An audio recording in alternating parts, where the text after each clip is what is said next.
Jessie, thank you for being here tonight. I'm excited to chat with you. Thanks so much. I'm happy to be here. Cool. So tell us a little bit about you. What do you do? What do you write? Give us all the details. Yeah, sure thing. So I'm kind of a little bit here and a little bit there. So I actually I'm a temperament expert. So I help people understand themselves, how they interact with others, and even how they interact with themselves, actually. But I'm also a business analyst by career trade. And so I kind of bridge those two pieces, but I also bring both of those together to really help people understand themselves better, but also apply processes and practices within business to help manage employees better, all kinds of things. That's exciting. And I'm assuming you write about those topics as well. I do, yeah. As an author, I'm a writer like internally. I'm probably going to write for the rest of my life. But so far, I've published my first book called Color by Design. That was focused really on kind of helping people understand themselves and how people build relationships. And then I'm currently working on one called The Ways of a Business Analyst. And so that one should be out later this year. Awesome. Well, good luck on that upcoming launch. I'm sure it'll go really, really well. Thinking back to your writing process, right? It was your first book. What sort of struggles did you encounter, perhaps with mindset blocks or strategy blocks as you wrote that first manuscript? Well, my business analyst background kind of kicked in and really helped me in that process. And I was actually able to write the book from concept to publication in 9 months. And so, that's short for some people, long for a few people.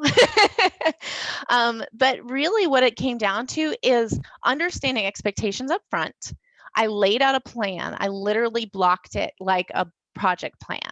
And I said, okay, during this step, from this time period to this time period, that's going to be my writing. From this time period to this time period, that's the editing, and each block down so that I had goals to hit. When you don't give yourself a goal, you can always hit it, right? Because there's no goal. So if it takes you 10 years to write the book, you didn't have a goal, so you still hit it, right? But if you actually want to get it done, you're going to have to set some goals. And so I also was very intentional about what days was I writing on, what days was I not writing on. And that second is a key piece that I think a lot of people don't even think about.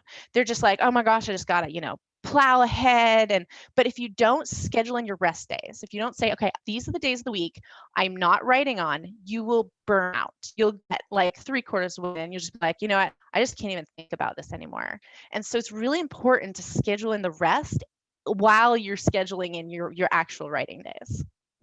Absolutely. Now, most of the people that I work with, they are entrepreneurs and aspiring authors. So in addition to writing their books, they're running a business, they're running a household, they're maybe working a 9 to 5 as well. So when you say, okay, yeah, schedule and rest, make sure that's important. I can imagine some of them are like, when the heck am I supposed to find time for that? Because I have the rest of my life going on. So what advice would you give that person who maybe doesn't understand the importance of rest, or maybe doesn't know how to find time for that in their life?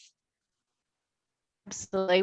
So it's just mixing up. When I started my first book, I was in the middle of my career, but I also had a 15-month-old at home and a 3-month-old. And I was literally going back to work from maternity leave the same week I started writing.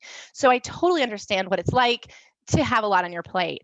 With that being said, though, rest doesn't always mean you're not doing anything. It just means you're not doing that thing. And so, I would actually schedule my writing times in a variety of ways. And so I use technology to my advantage, but I also didn't want my kids to see me with a computer in front of my face all the time. So what I did is for my book, I actually wrote almost all of it in handwriting in a notebook because they would see a book in front of me. And I wanted to encourage my kids to see books in front of me. Then what I did is while I was cooking, I actually used my phone to dictate my written text into a Google Doc. And I'll tell you, use Google Docs. They're amazing because you can dictate right into them. You don't and typing. And that allowed me to, and so I would sit up after I put them to bed for a couple hours each night on my writing nights and just dictate and correct of course, dictation comes with errors. So, correct those errors that didn't catch my words right and told me I'm going to Guatemala or something, and update that so I could get a gist of what I wrote. In the evenings, and sometimes I'd write until 2 o'clock in the morning, get up and do it again. But I knew that I had goals to hit. And so when you know that you have a goal to hit, you're not like, oh my gosh, this is going to be last forever. I can't keep going at this pace, because you don't have to. You just have to go to the pace until you hit your deadline. Once you get to that mark, that mile marker, then you can breathe. So that's nice. Yeah, absolutely. Were there any sort of mindset shifts that were really helpful for you as you were writing that manuscript? One of the things that I think is helpful is to understand ourselves. Well, it was nice that I was writing a book on understanding yourself. That helped. Mhm. But really, if you're the type of person that has to start at the beginning and end at the end and just kind of go through, know that about yourself going in. And start to do your outline. And I highly recommend, no matter what you're writing, do an outline, because it is going to really help you. Because if you're in one area and you're blocked, go to another area. But if you need to write start to finish, that's fine. I don't write start to finish. I've almost never written anything beginning to end. I bounce around because that's who I am. I'm very green, orange, and the oranges like to bounce around, and that's okay. Just know who you are. So if I started writing in the middle, I came back later, wrote some beginning, a little bit at the end, and just, it worked. And then when you get to the end, you've got all your parts. And if that's not you, just know who you are and write according to that. It's okay, because there's no right or wrong way to complete a manuscript. Absolutely. One of the things that kind of coincides with knowing about yourself is your reasoning for your motivation. So I don't know how much you know about the Myers-Briggs type or how much you follow that type of stuff, but I'm an INFJ, which means I'm super cause-based. Everything has to have this like existential mission behind it, or I'm never going to do anything. So when I was writing my book, I had to know that about myself and not just be like, okay, I'm writing so I can call myself an author, or I'm writing so that I can, build my business with this book. I had to know the why behind it. Can you talk a little bit about the importance of understanding your individual motivations as well as how to implement that into your writing practice? Absolutely. Yeah. What you're talking about is the green of what I do. So they're all from the same science, right? And whatever testing type you use, that's going to really help you get how to address things.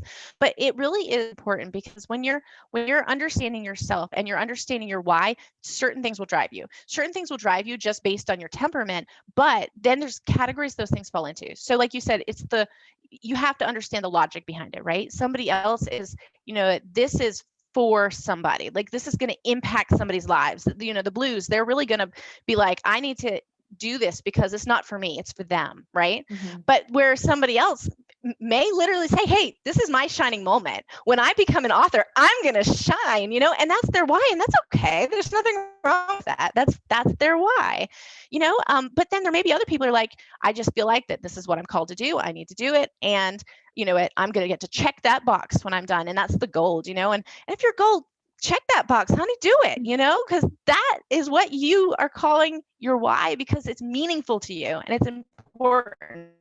Own it, Mhm. I have a lot of people too that are like, you know what? I've just been a writer my whole life and I've always wanted to write a book. And it's kind of this like bucket list item for them. And some of Yeah, them feel kind of shame about that. They're like, I feel like that's not important enough, or I need to do it for more than that. And it's like, if that is what gets your butt in a chair and gets your fingers on a keyboard and writes this story that's inside of you, then I think that's plenty enough reason to get started. absolutely. Absolutely. Because when it's done, like the one thing that I love telling people is, once you're an author, nobody can ever take that away from you. That's just cool. Like Yes. it's always something that that, like, this is now a real thing, and there's nobody else that can ever say you're not an author because it happened. It's your legacy, right? I Yes. mean, people always talk about, okay, what am I going to leave my kids and my grandkids? What am I going to leave society after I die? And if you have a Mhm. book, even if it's not in print anymore or whatever, but you have done that work, you've put out that message, that is your legacy. That's something that's going to live on beyond you. And I think that can be a really powerful motivator for people too. Absolutely. hmm So switching directions slightly and Most talking about definitely. Totally agree. yeah. Switching directions slightly and talking about strategy for a bit. We talked about time management, we talked about outlining, but in terms of actually turning all of that knowledge that's in your head into words on a page, can you give some advice on maybe where to start or what to include and what not to include when you're coming from this place of massive expertise as a thought leader or an entrepreneur? Yeah, I like to use the word buckets, because really everything we have in our heads and all of our experience and knowledge base can be kind of put into different buckets. And so, depending on what your expertise is going to define what those buckets look like. But you can say, when you start to think about it, like, what are those categories of things I want to express, and just even on a napkin or whatever, just start writing down the categories. You don't need to get detailed, because what's going to happen is you start to put the details into those buckets, right? Mm. And those buckets will literally become your story, and you'll fit them together, and they'll probably become chapters, or maybe you'll break them apart and segment them into chapters. But however that kind of ends up like decomposing, it's those buckets, it's those categories that are going to drive you through that process. Because even if you're writing a business book, it's still a story. You're taking them from the beginning, you're telling them about what you're going to share, right? And then you're starting to share those elements, and then you're going to wrap it up and say, kind of recap what you've just shared with them, so it's still a story.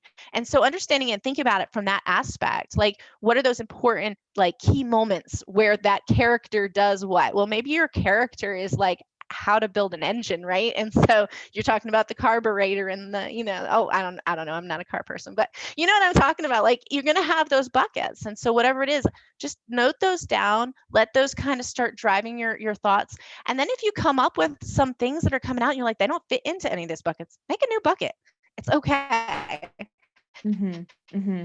You Is there a let is that there flow a from you as you go. yeah, is there a limit to the number of buckets you should have in a book? I would say there's not a limit to buckets, but when you're talking about chapters, you have to be kind to your audience, right? And so if you have too many chapters that's saying one thing, either your book's really, really long, or you're actually putting too little information into each bucket, and how can you kind of like maybe merge some of those together to be maybe a bigger category that can like bullet point some of those within your category. Mm-hmm. Mm-hmm. No, that definitely makes sense. Now, this has been amazing. Thank you so much for sharing all this information. Last question for you. Most of the people that are going to be watching this, they are first-time authors. They've never written a book before. This is their first endeavor. Do you have any parting advice you'd want to give them to really help them go from blank page to final draft? Yeah, it really is just about the steps. Understand that this is a process, and that if you set your markers and you say by this time, don't actually worry if you go a little bit over your goals. Like if you say I'm going to be done writing by July, 31st, and August 31st comes and you're still like a chapter away, it's okay. Set a new goal, but don't expect that you're going to keep pushing that out. Actually aim for your goals, because aiming for your goals is kind of like in golf. You're going to aim for that hole. It's okay if you get close, you get lined up and you putt, but like aim for your goals, because it's goals that are going to drive you, and then structure it along the way. It's going to keep you on track. Mm-hmm. I am a horrible golfer, so I am a perfect testament to someone who has to take multiple attempts and currently adjust my goal multiple times to get it in the hole. So I love that analogy. Jessie, thank you so much for sharing all this information tonight. It was a pleasure chatting with you. Pleasure. Thank you.